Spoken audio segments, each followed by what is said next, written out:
Hello and you're very welcome to this pit stop for the Turmoil expansion for Terraforming Mars, designed by Jacob Fryxelius, coming out from Fryx Games and Stronghold Games.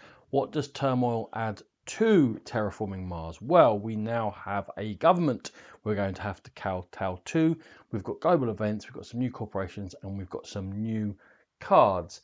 First things first, there is a new Turmoil step within the solar phase. The first part of this phase is that all players are going to lose 1 terraforming rating because apparently the government is fickle and they don't like your old technologies. One thing to counter that is that now the milestone will only take 26 terraform rating to get to in order to trigger if you're using the original board. Next thing is that there'll be a global event take place. Now there is a current global event, a coming event, and then a distant event. And these cards are going to cycle along. And as they cycle along, you can see which events are coming up.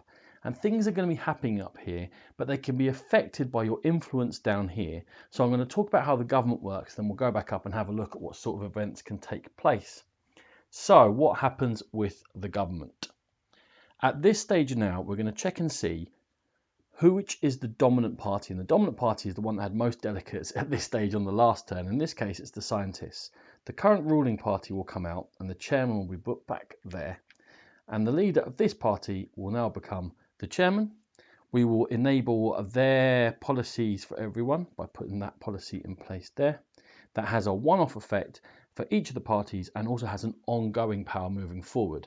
And the last thing we do is check and see, and this is a very simple example, which of the remaining parties has got the most delegates. In this case, it's Mars First. They've got the only delegate, therefore that goes there. And we know that Mars First will become the next government. Now, I said when this comes in, everyone's going to get a one-off bonus. For the scientists party, you look down here and everyone earns 1 money for every science tag that they have. For the ongoing power, again for the scientists, if once per generation each player can spend 10 money to take 3 cards.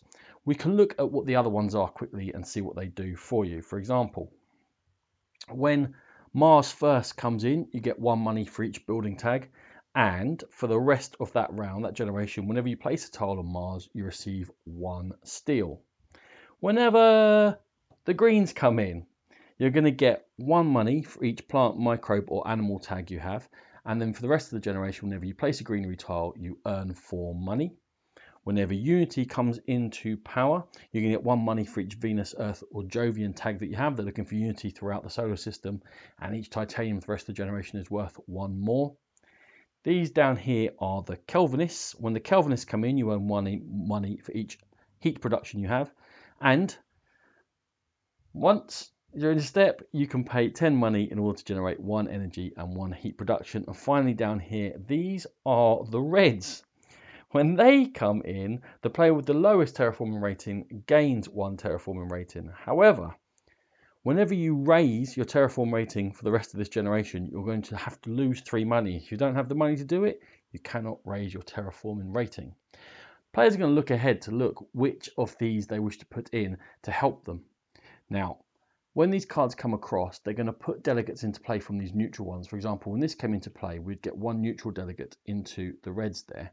And when this slid across here, we'd get 1 neutral delegate come into Mars First, boosting up their power.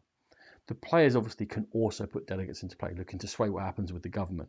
As a free action, during any of your turns in this generation, you can take your delegate from a lobby and put it into play in any of these. And if there's no one else there, it becomes the chairman.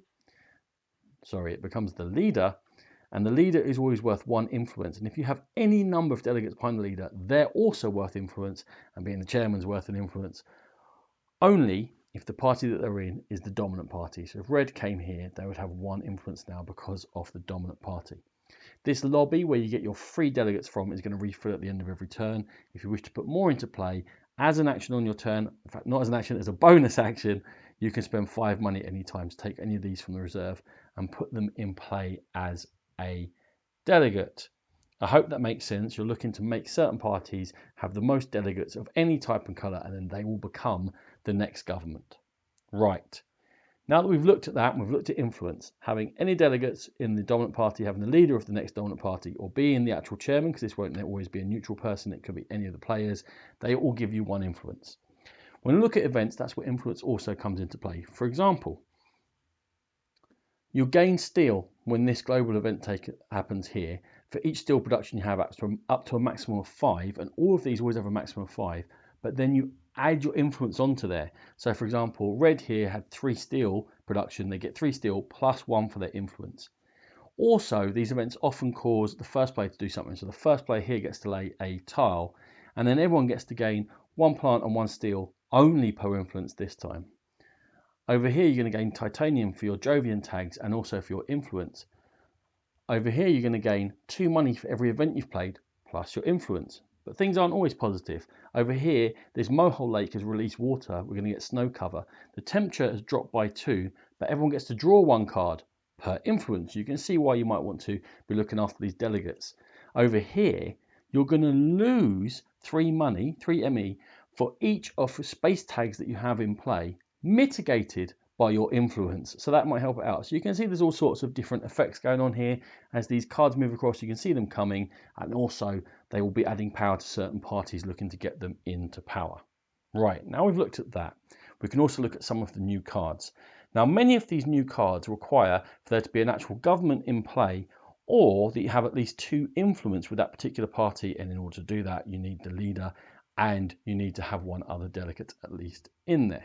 Okay, this one up here is even more stringent. This requires that you are the chairman in charge of the current one, not the dominant party. And that means that you can remove any 1 non-leader delegate. And if it's neutral, it will go back there. And if one of ours, it will come back over here.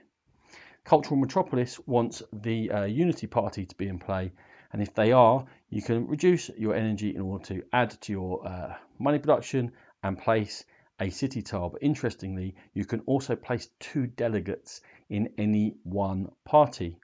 The Martian Media Center wants Mars First to be in power and gives you an ongoing party power that you can pay 3 money to add a delegate to any party.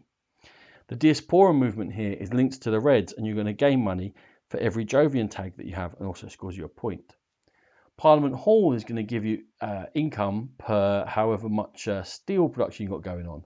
If you're the chairman, you can hold a public celebration, bread and circuses, in order to score you 2 points. You can have a vote of no confidence that party leader can kick out the chairman, or this wildlife dome can only be played while the Greens are in power, or you have influence in Greens, and it lets you place a greenery tile and gives you all these tags. And lots of these are linked to moving delegates around, and also which government is in power will give you a bonus, as you would expect. There are also 5 new corporations that come in with this expansion. Utopia Invest are like risk capitalists, and they can remove 1 of their production in a thing in order to get immediately 4 of whatever it is they're removing. So you can remove 1 heat production, for example, in order to immediately get 4 heat. Terra Labs Research, they start with very low money and they're lower down on the terraform rating, but every card they buy only ever costs them 1 rather than 3. The idea being that they're a research network that's now looking to expand into Mars.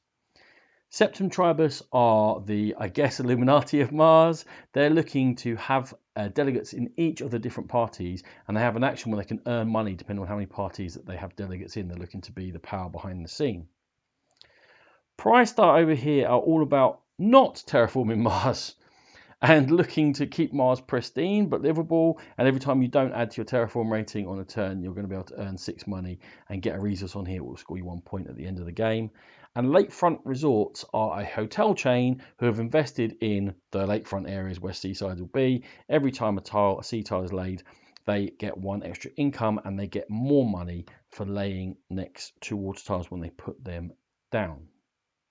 So you've got the events that you have to prepare for. You've got this to and fro of which government's going to be next. You have a handful of new cards, and you have some new corporations whenever you add the Turmoil expansion to Terraforming Mars. This has been a Game Pit Stop. For more videos like this, check out our YouTube channel. For more in-depth coverage of gaming, please check out the Game Pit podcast. Thanks.